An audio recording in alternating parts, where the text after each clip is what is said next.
l'instant, et M. Félix qui a venir ici. On va expliquer un petit peu. Je vais vous mettre à l'écran, juste pour vous donner des idées. Je vous mets à l'écran deux, trois petites choses. M. Félix vous mettez à côté du président Antichy, et Mme Rindra Rizzo à côté du président Sandra. Voilà. Si c'est bon, je vous explique en deux mots l'esprit et pourquoi ce prix qui a été créé en 2017 est important. Vous voyez, la première thèse, c'était le Liban. Et regardez le contenu, c'est l'information des consommateurs, le commerce électronique. Vous voyez, très brillant. Les autres, ensuite, ça a été les sujets qui ont été abordés. Vous voyez, sur égalité hommes-femmes et travail en Afrique. Ensuite, au congrès de Dakar, le travail décent dans l'espace UMOA, et nous avons Madame Karine Poignot, donc des jeunes juristes, c'est ça.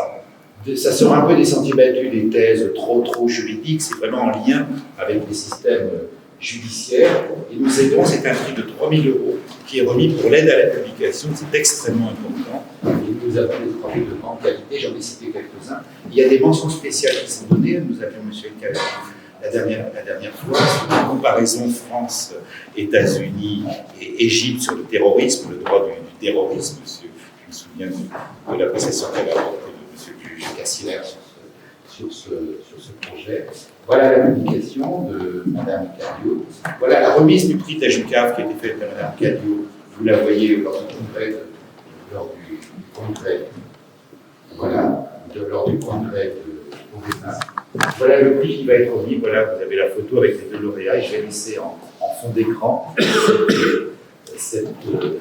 nos deux lauréats en donnant la parole à Mme la présidente Louis Girardin qui va dire deux mots avant que se fasse sa remise officielle. Je vous remercie, Monsieur le Secrétaire Général.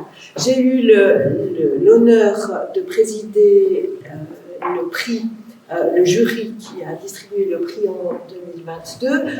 Nous avons siégé au Bénin. J'en profite pour remercier véritablement la Cour suprême du Bénin pour toute l'organisation, pour la mise en place des infrastructures qui nous a permis de siéger dans des conditions excellentes. Alors, comment se fait le choix du prix ? Nous avons évidemment siégé sur place, nous nous sommes retrouvés, le jury s'est retrouvé.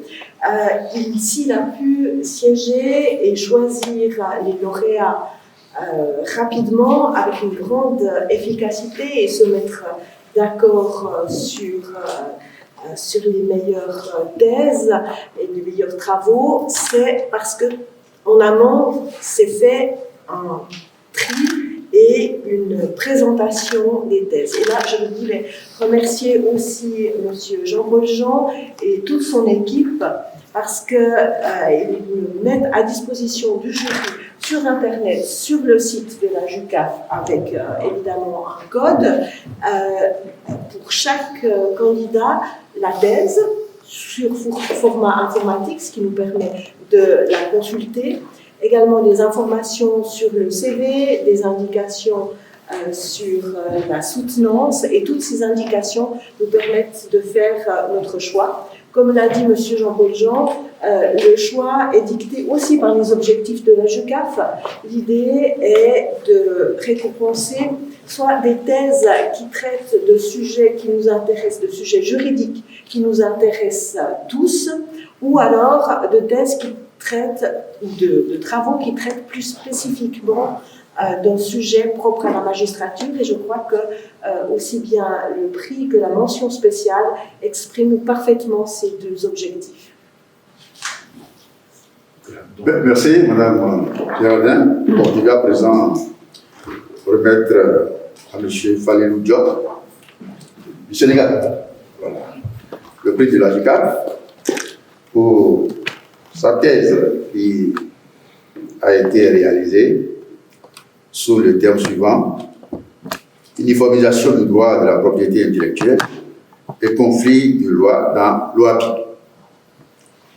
Le jury a retenu votre thèse comme étant d'une excellente facture. Donc, au nom du bureau de la JUCAF, je voudrais vous remettre ici et maintenant le prix qui vous a été décerné. Avec sincère félicitations.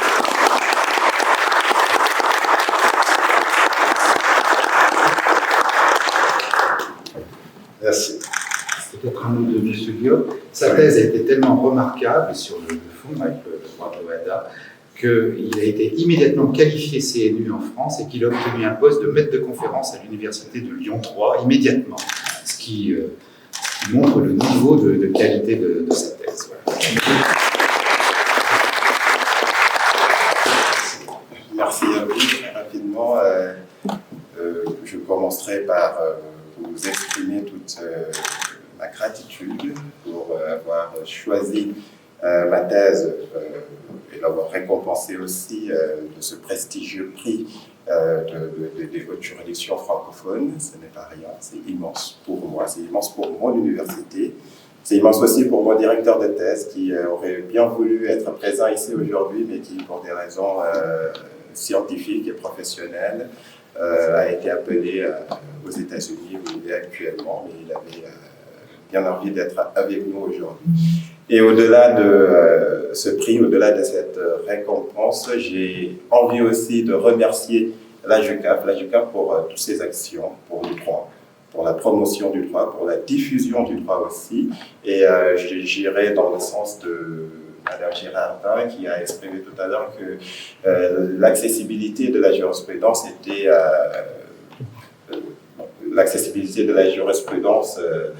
était gage d'une certaine sécurité juridique, si je ne me trompe pas.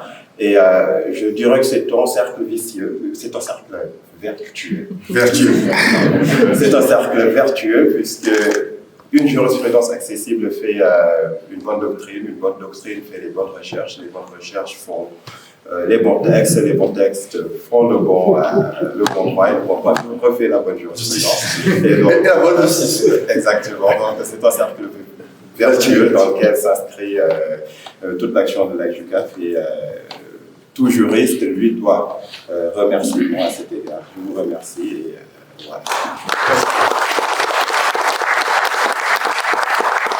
Merci. Et j'ai moi-même le très grand plaisir de décerner une mention spéciale à Madame Rindra Randriama Effa Ruinana pour une thèse qui porte sur la justice pénale malgache et qui a comme sous-titre « Entre héritage colonial et le droit au procès équitable ». C'est une thèse qui a été soutenue à l'université de Montpellier. Je crois qu'il y a peu de thèses sur la justice malgache, donc elle est particulièrement précieuse. Elle est, je crois, très équilibrée aussi parce qu'elle montre à la fois les forces et les faiblesses de cette justice. Et je dois dire que j'y suis aussi particulièrement sensible parce que vous êtes en même temps magistrat, donc vous n'êtes pas une pure universitaire, et c'est, je pense, quelque chose de très important. J'y suis sensible personnellement parce que je considère que mener des activités universitaires en même temps qu'on est magistrat, c'est quelque chose de très précieux. Ça enrichit l'enseignement universitaire et ça enrichit aussi beaucoup l'activité de magistrat. Et votre regard est certainement, de ce point de vue-là, extrêmement intéressant. Donc je suis particulièrement heureux de vous décerner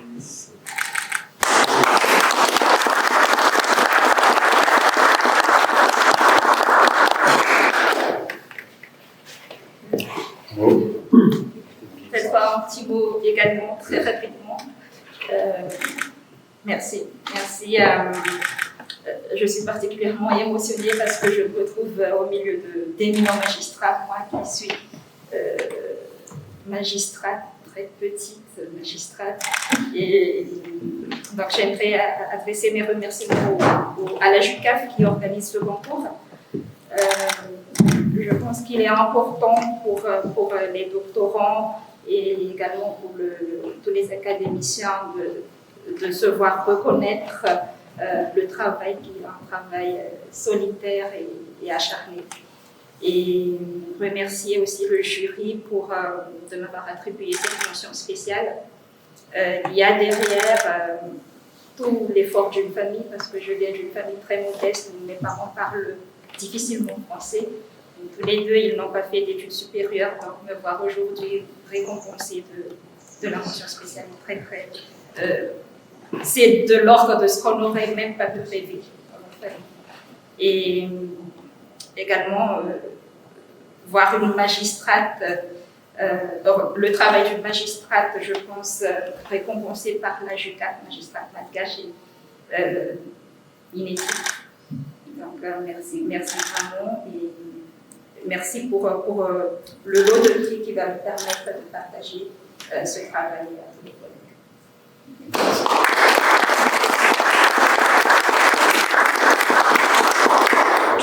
Est-ce que Madame la Présidente Raquel peut venir pour la photo, parce que c'est elle qui nous a parrainé. Et est-ce que Madame Zaï et Monsieur Malisso, qui étaient membres du jury, vous voyez, peuvent nous joindre pour la photographie, voilà, avec nous.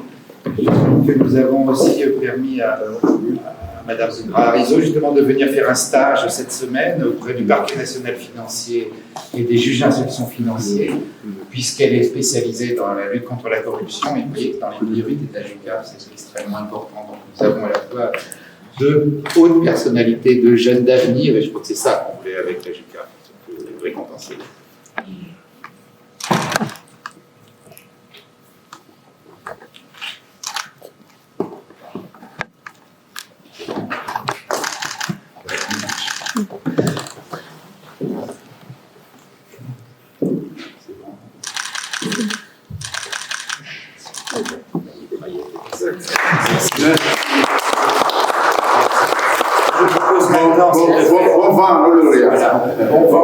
On va aller retrouver au déjeuner de toute façon. Est-ce que Monsieur le Président, maintenant, on va faire une photo des membres du bureau, simplement les membres du bureau, si vous voulez nous rejoindre, revenez de où